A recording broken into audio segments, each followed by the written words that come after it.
I got a word of encouragement for you today. It's Reverend Ty from Life Impact. I'm your grief coach, walking with you through your grief and loss journey. Hit that notification bell, like, comment, subscribe to our YouTube channel. We will be posting videos every week on how you can make it through grief and how you can grow through grief. In this video, I want to talk about how you can cope with your grief. I want to leave you some tips on what you can do that to cope with your grief, tips that will help you on your grief journey. And we look at grief from a biblical perspective. The Bible says in Matthew chapter 5 verse 4, blessed are they that mourn, for they shall be comforted. God will comfort you in your grief. It's hard right now. The pain is unbearable, but God will give you comfort. Revelation chapter 21 verse 4 says that God will wipe away every tear from your eyes, and death shall be no more. Neither there shall be mourning, nor crying, nor pain anymore, for the former things have passed away. So I want to give you some tips on how you can overcome, how you can make it through grief. Number one, allow yourself to grieve. Allow yourself to grieve. Give yourself the permission to feel the pain and the sadness. Grief is a natural process. Don't let nobody tell you to get over it. I hate those words. You'll never get over grief. See, a friend of mine, she lost her mom, I believe it's going on 9 years. And it's hard for her each and every day. She thinks about her mother, and she'll never get over that grief. Some of you have lost loved ones years ago, and there's days where it's unbearable. The pain is there. You just feel like crying. Allow yourself to grieve. Grief is a natural process, and it's important not to suppress your emotions. So allow yourself to grieve. Another tip I want to give you is seek support. You got to seek support. It's hard for you to go through this process by yourself. That's why we're here to walk with you. But seek support locally. Talk to friends, talk to family, or talk to a counselor. Share your feelings with someone you trust who can provide comfort and understanding. And if you need somebody, you can click that. There's a Patreon link at this bottom of this video. If you need further one-on-one support, we will walk with you through this journey here at Life Impact. Seek support. Join a support group. Support groups are important. I counsel every single week with families who've lost loved ones, and I always recommend seek support groups. You're going to be around people that's experiencing similar emotions, and that can be helpful. One thing about support groups is that it can provide a sense of community and understanding. Seek support groups. Another tip I want to drop to you, I want to give to you, is to take care of yourself. Take care of yourself. Grief can take a toll on your physical and your mental well-being. So make sure you get enough sleep, you eat well, and engage in activities that bring you comfort and joy. It's important just to be mindful. I know when my father passed away 2 years ago, I was just numbed. And I just had to remind myself to continue to engage in life. Some of you may be at that point right now where it's hard, but continue to engage with life. Take care of yourself. Another tip is express your feelings. Express your feelings. Find healthy ways to express your emotions. Find healthy ways to express your emotions. You can write in a journal. Get a journal.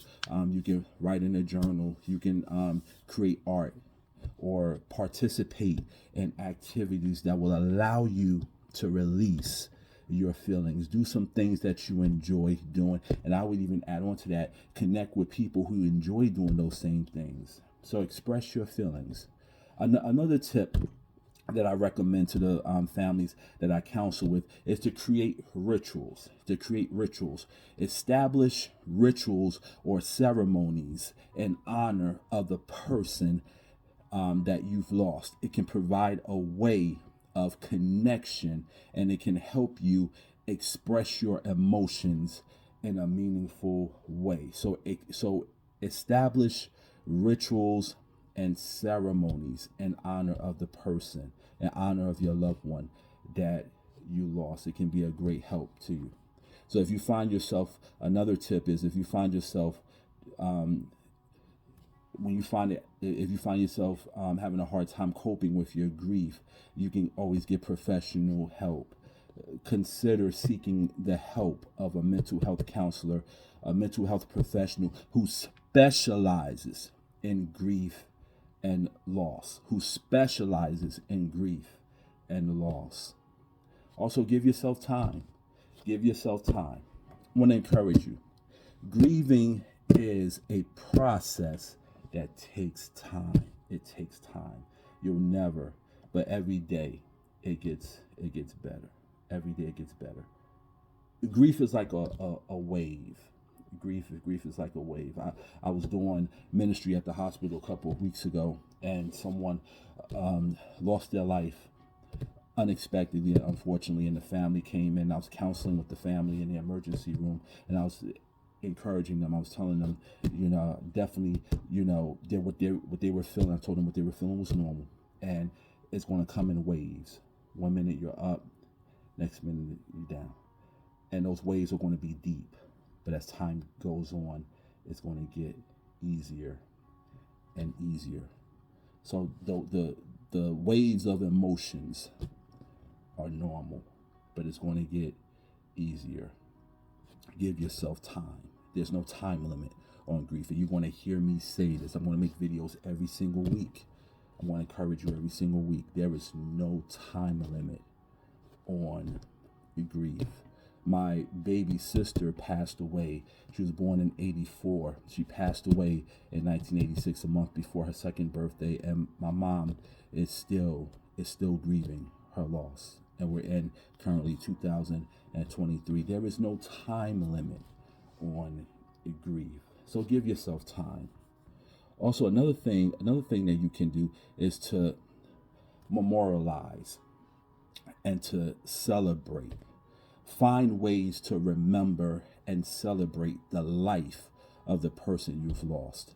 I often go to different communities. I go to the senior living communities, and I also go to some of the nursing homes. I go to places where people have lost loved ones, and I put together what I call precious memories. Precious memories, a celebration of life where we celebrate our loved ones, those who have gone on.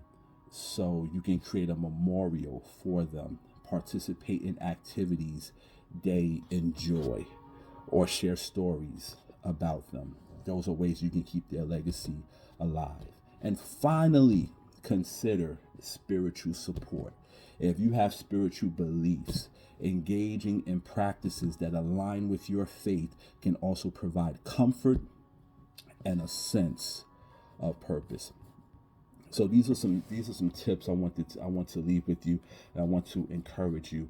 The Bible says in Psalms 34 verse 18 that the Lord is near to those with a broken heart and save the crushed in spirit.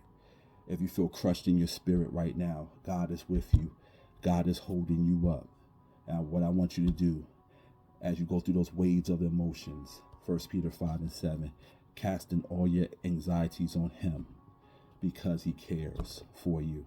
We're here to help you. Connected to this video is a Patreon link. Click on that link, and there's a section called Healing the Brokenhearted. Click on that. We drop exclusive content, and also we'll be here to support you. We do one-on-one coaching, and we'll support you during your grieving process. Life Impact, Healing the Brokenhearted. God bless.